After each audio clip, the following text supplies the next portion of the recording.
ایک دن ایک چھوٹے سے شہر میں ایک بچہ نیا گھر پایا۔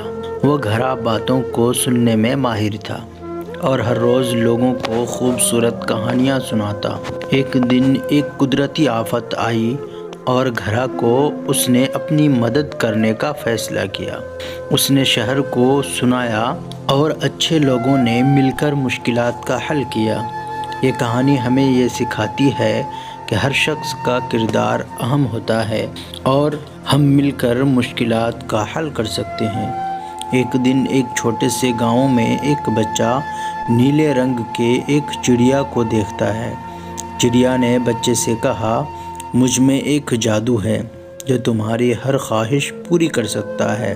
بچہ خوشی سے بھرپور اور اپنی پہلی خواہش کے لیے چڑیا سے کہتا ہے، مجھے دنیا کی سب سے بڑی سمجھداری چاہیے۔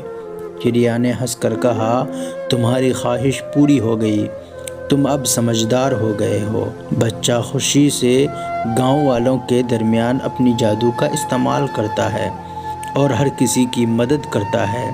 اس نے سیکھا کہ حقیقی خوشی دوسروں کی خوشی میں چھپی ہوتی ہے۔ ایک دن ایک چھوٹے سے شہر میں ایک عجیب و غریب چیز آسمان سے گری جو لوگوں کو حیران کن حقیقتوں کا سامنا کرنے پر مجبور کرتی ہے۔ کہانی یہاں سے شروع ہوتی ہے، کچھ حیرت انگیز موقعوں اور خود کو دیکھنے کے لیے انتظار ہوتی ہے۔ سوشل میڈیا کی بہت ساری بکواس باتیں سننے سے اچھا کچھ اچھا سننا چاہتے ہیں تو اس ویڈیو کو لائک اور چینل کو سبسکرائب کر دیں۔